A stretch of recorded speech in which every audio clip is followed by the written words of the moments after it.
A 13-year-old girl died by suicide. Her mom says she was part of the Columbine effect. Jolene, Cincinnati. Editor's note: this article discusses suicide in suicidal ideation. If you or someone you know is struggling or in crisis, help is available. Call or text 988 or chat at 988lifeline.org. Florence, Kentucky. Audrey Heine loved to sing Taylor Swift songs. She had a celebrity crush on Eminem. She wore a bright pink cowgirl hat to her 13th birthday party last year. A week after she turned 13 in December, she died by suicide. That's when her mom, Jamie Seitz, learned Audrey was also part of an online subculture, one that idolizes the two black trench coat-wearing teens who killed 13 people at Columbine High School in 1999. "I'm her mom. I'm her best friend. She's my best friend," Seitz told the Inquirer, part of the USA Today network. "What did I miss and how did I not know she was a part of this group?" Seitz learned this when she read her daughter's journal, which she had kept in her middle school locker.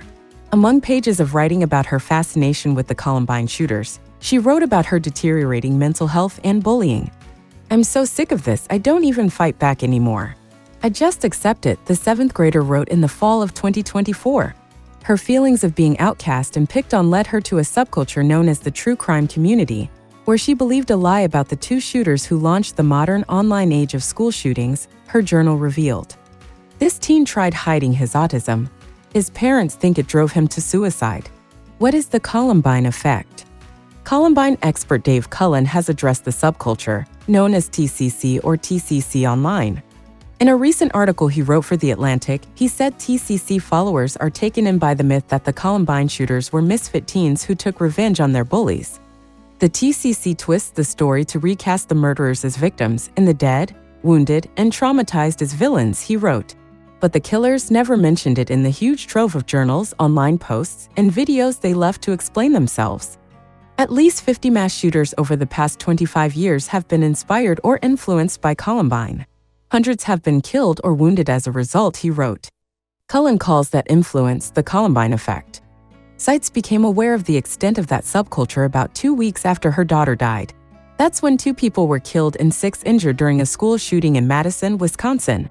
The shooter appeared to have been involved in the same TCC subculture as her daughter, something Seitz recognized when she saw photos of the shooter wearing the same kind of t-shirts Audrey had asked her mom to make for her. "This isn't normal. Why is this all allowed?" Seitz says, "This is a whole different realm." She couldn't help thinking that without TCC and its focus on mass violence and self-harm, Audrey might still be alive, she said. Since then, Seitz has spent hours on TikTok reporting TCC-related videos and accounts for violating community standards. More videos pop up daily. Her daughter's suicide shocked her. Now she's raising awareness. How TikTok pulls in young people like Audrey. Audrey's TikTok account was banned the same night she died. Seitz suspected Audrey may have tried to live stream or post a video of her actions to TikTok. It's where the teen found accounts that glorify self-harm and suicide.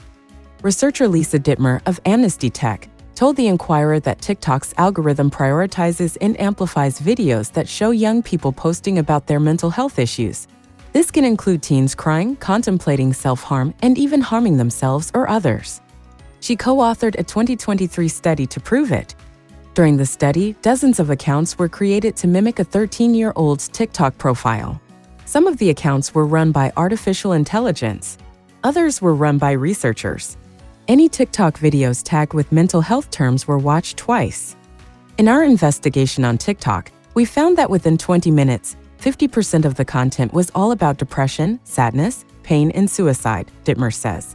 Some of those videos explicitly encouraged self-harm and discussed methods of dying by suicide, she added.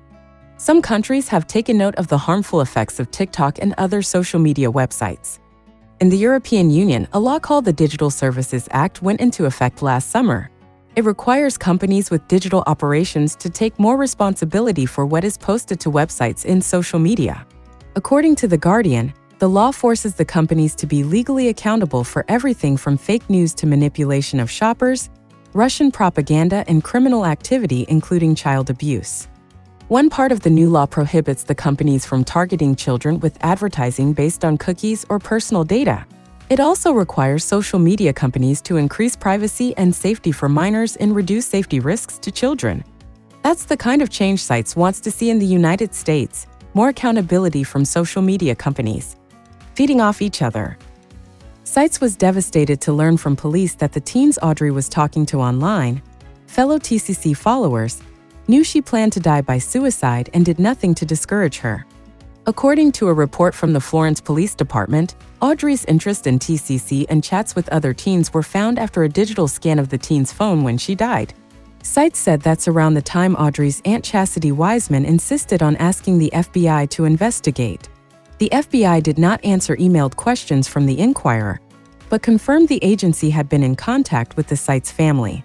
Sites says the FBI scanned Audrey's phone again and it led them to intervene in a possible terrorist attack in Indiana. 2 of the teens Audrey had been chatting with were planning to bomb their school, located less than 150 miles away, Sites says. The Florence Police Department report confirms information was shared with an Indiana-based police agency due to a scan of Audrey's phone. It was like they were feeding off of each other and nobody stopped either of them, Sites says.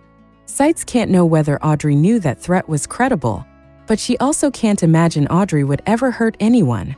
Now, Sites said, it's clear to her that Audrey must have had unaddressed mental health issues. At the time, though, she thought her daughter was just still figuring out her life. She was only 13. Audrey would wear cowgirl boots one day. Then she'd wear one of her favorite t-shirts from Hot Topic with baggy jeans and a fluffy tail attached to it. The next day, she'd dress preppy or insist on blasting music by 90s rapper Eazy-E. Less than 3 months before Audrey died by suicide, she wrote in her journal about helping a friend who was harming herself.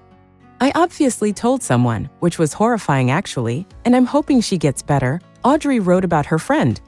That gave Sites some solace, that her daughter may have stopped a friend from dying by suicide. She also finds comfort in something an FBI agent told her. The teens who plan to blow up their school in Indiana are in counseling now and lives might have been saved because of that. That's why she's adamant about sharing Audrey's story. If a parent is able to recognize their teen's interest in the Columbine shooting or the TCC subculture, Sites says, even more people can be saved.